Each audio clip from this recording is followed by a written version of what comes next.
Welcome back, sixth graders. We are going to be picking up in the middle of page 27 for tonight's reading.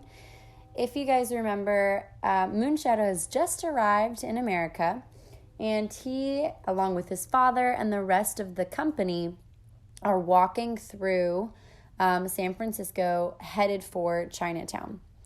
And on page 27, they had just arrived at their company's building in which they live and they work. So I'm going to start with the paragraph that starts with a flourish, which introduces Uncle showing Moonshadow inside. So here we go. With a flourish, Uncle opened the front door for me and ushered me inside. "A superior home for superior men," he said. Uncle was fond of the phrase, "the superior man," which he had said he had taken from the wise man Confucius. I stepped in and looked around. The air inside smelled of soap and food and sweat. The bottom floor was given over to the laundry. The washing was done in the basement and in the back half of the first floor. A long curtain shut the back half off from view.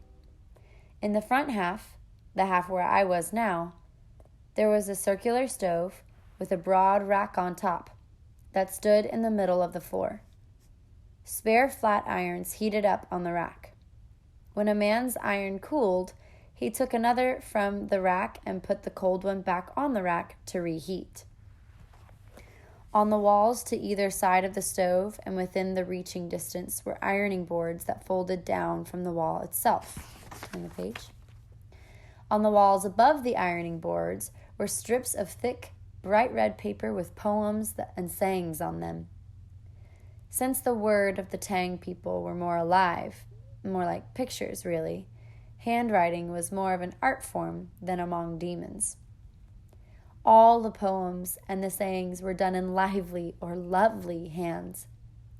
The most delicately written poem had been done by Lefty when he still had his right hand.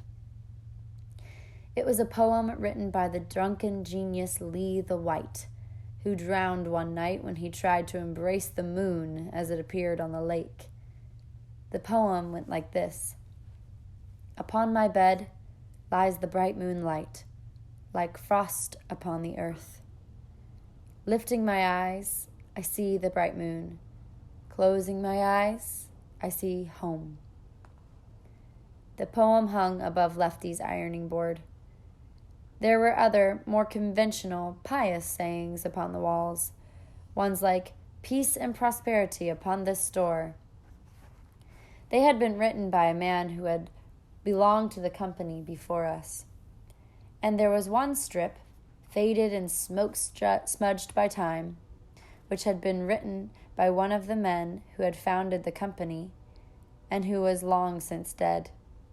The founder had written, "The 3 virtues of the stranger are to be silent, to be cunning, but above all, to be invisible." Uncle told me that the warning had been taken from one of the Middle Kingdom's oldest books, Classic of Changes. All of us went up the stairs that led to the second floor. This was used as a kitchen and relaxation room, where the company could read or gossip or play mahjong, the game with tiles that is something like the demon's card game of gin rummy. On the third floor were our sleeping quarters. The dinner we had that night was the finest I had ever had. White Deer was the cook. He was a devout Buddhist who ate no meat and so few vegetables that I doubt if a grasshopper could have lived on what he ate. Still, he was one of the finest cooks around. At 60, White Deer was the second oldest in the company. Technically speaking, White Deer, Uncle, and Handclap were all partners. Handclap had originally sold his share of the laundry to the two other when he, turn the page, had returned home to the Middle Kingdom. But now that he had come back to the land of the Golden Mountain, he had brought back his share. Lefty, Black Dog, Uncle's son, father, and I only worked for wages till the day we could buy a junior partnership. But White Deer and Handclap never lorded it over any of us. We were all equally under Uncle's orders. At any rate, White Deer outdid himself that day. He made duck, with the skin parted and crisped and the meat salty and rich and good. He had cooked squab and soy sauce so that the skin and meat were a deep, deep brown all the way to the bone. There was shark's fin soup tasting of the sea. There were huge prawns fried in a special batter that gave them an extra fluffy coat. And on and on. But we weren't allowed to touch any of the courses until we had the toasts. Lefty raised a cup of wine in his left hand. His right arm he held behind his back, as he did often. Handclap had warned me beforehand not to stare. Like many other lonely men, Lefty had taken up gambling the way others might have taken up drinking or dope. It was something to fill in the long, empty hours. As Handclap had told me, Lefty bought his ticket home, but the night before he was to leave, he tried to double his money. Not only did he lose all his money, but his ticket home as well.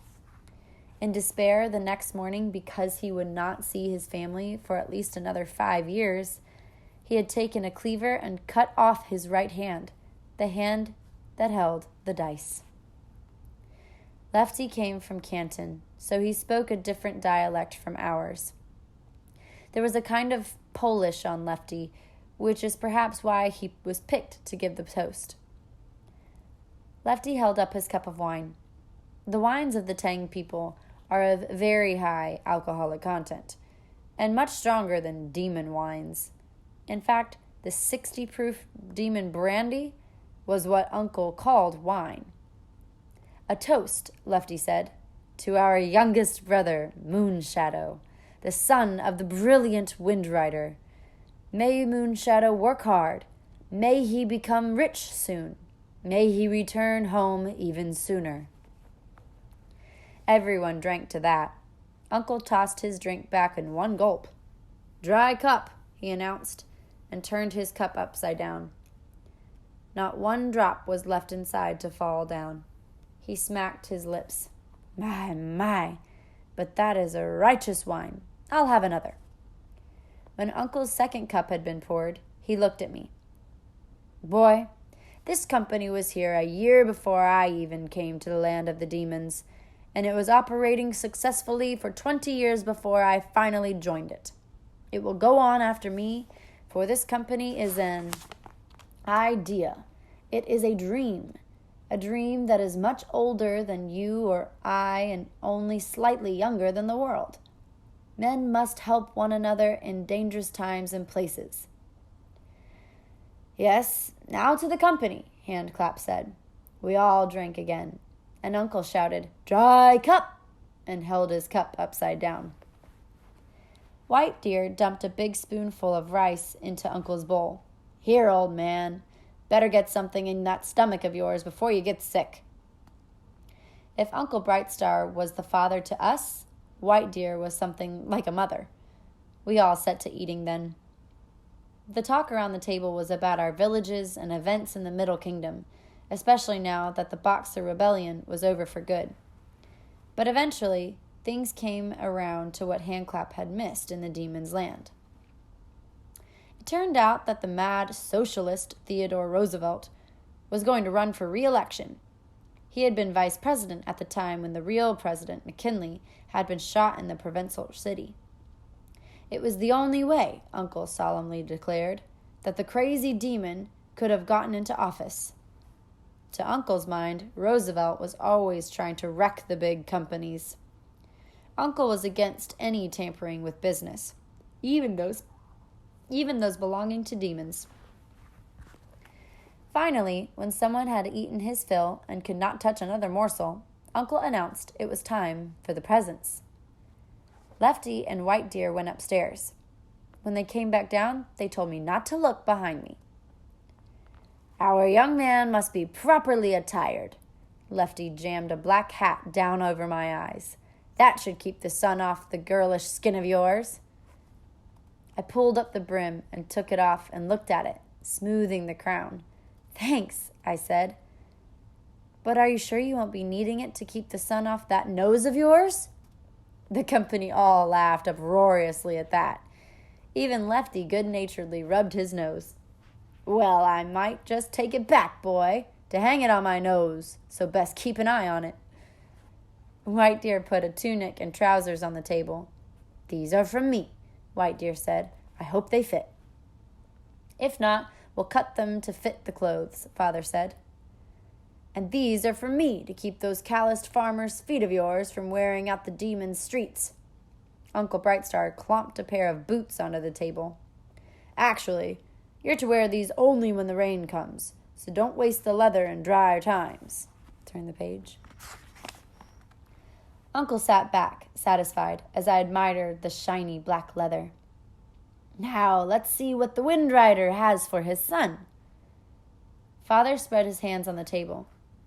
I don't have anything nearly as fine as these things, he said. Why, the Emperor himself would be proud to clothe his son in such fine raiment.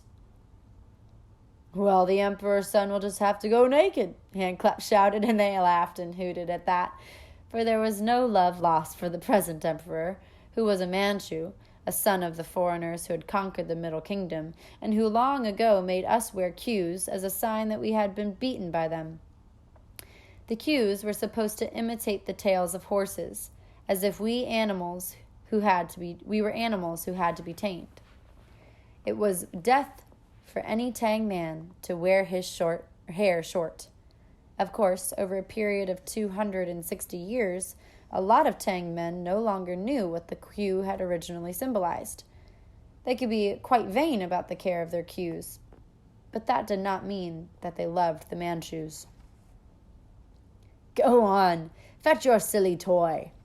Uncle jerked his head at the stairs. With a secret smile, Father disappeared up the stairs. I heard his boots mount the steps heavily. He came down the steps a moment later from his third-floor room. Under his arm, he had a kite. But what a kite! The frame of light bamboo sticks had been tied and glued into the shape of a butterfly. And then the frame had been covered with rice paper, which is a thin, translucent kind of paper. The paper had been painted in bright blue and green colors. It seemed to tremble in Father's hands. I could see the jets of the gaslights through the tissue-thin paper. The kite seemed to glow and vibrate as if it were alive and breathing in my father's hands. I knew it would fly well when I tried it. It's just a little something, Father said casually. Be careful with it, Uncle warned, but I did not need to be told that. I would sooner have broken my arm. Arms can heal, but not wings like these. What do you say, boy? Uncle poked me in the ribs. Thank you, Father, I said. I wanted to tell him all about all the marvelous times I had flying his kites, but I did not know how. Father rumpled my hair affectionately. You're welcome, boy. They gave you things for your body. I gave you something for your soul. At that moment, the bell rang as someone came through the front door. We heard heavy boots come up the stairs. Everyone grew silent in the room. I knew it was Black Dog coming. Black Dog was the son born of Uncle's second wife. Uncle had taken more than one wife, as was the custom. Black Dog was a strange, brooding man in his 40s. Thanks to Uncle's hard work, Black Dog and his brothers and sisters had been raised in luxury back in the Middle Kingdom. He had resented it when his father had made him come to the land of the Golden Mountain. All of a sudden, after living like a young lord, he found himself doing the most drudge-like work.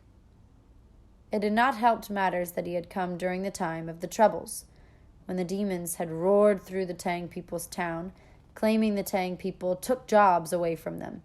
They beat up innocent Tang men, hung others by their queues from the lampposts. Black Dog began to despise his own father. He began to hang out with the brotherhoods, who ran the gambling and the prostitution and the drug trade in the Tang people's town, and who were constantly fighting each other over control of various shady activities. Finally, Black Dog had taken to opium. He worked during the day in an offhand, insolent manner, but there was a strangeness to his eyes whenever you spoke to him. Now he stood in the doorway, his hands stuffed into his pockets beneath his huge jacket. He was as tall as father, but paler, and there was a scar by his right temple that he had gotten in a sword fight. "Where were you, boy?" Uncle demanded. "I told you we were all going to be down at the dock." "It slipped my mind, father." He strolled into the room and picked at the pile of clothes and glanced at the kite. "They forgot one thing," Black Dog said. He reached under his tunic, which went all the way past his waist. He tossed a demon's steel knife onto the table. Father swept it up quickly. "I'll hold this for you till you need it." "He may need it soon," Black Dog said. "The demons are all getting drunk and getting ready for beating up Tang men. The word is out to stay inside." Right then we all heard the sound of a glass window shattering. Uncle led the way down the steps. The left window had been broken, and the glass lay scattered across the floor. I was the closest to the right window when the brick came through it. I stared at the brick as it slid across the clean, worn wooden floor, and at the glass that scattered around my feet. Outside, I could hear jeers and shouts. For one moment, I glimpsed howling, sweating, red and white faces, distorted into hideous masks of hatred and cruelty. At sea of demon heads that bobbled restlessly outside our store. I could not understand the words they were growling out, but their intention was plain. They wanted to burn and loot and hurt. Looking into that huge mass of faces was like looking into the ugliest depths of the human soul. By the light of the gas lamps in the street, I could see the company. They all wore the same proud, silent expression. They had all been through this before. The demons called out things in their tongue. Father's face flushed and he clenched and unclenched his fists. Handclap sighed. "Maybe now they'll get tired of us." "They usually do," Uncle observed. "They'll go after fresh game now." He shook his head. "But these are bad times when one wishes all one's troubles on one of other's neighbors." There came the sound of more windows breaking. Farther down the street. With more shouts, the demons began to drift away, until only a few remained in front of our store. But even these left soon enough. White Deer turned to Father. "Look at Moonshadow. He's dying to see your room." "You'll need help boarding up the windows and cleaning up this mess," Father said. Uncle waved his hand. No, Windrider. Show the boy your room." "Welcome to the land of the demons, boy." Black Dog laughed grimly. The glass crunched underneath our feet as we walked toward the stairs. And that's where we'll stop today. We'll start reading chapter 3 tomorrow.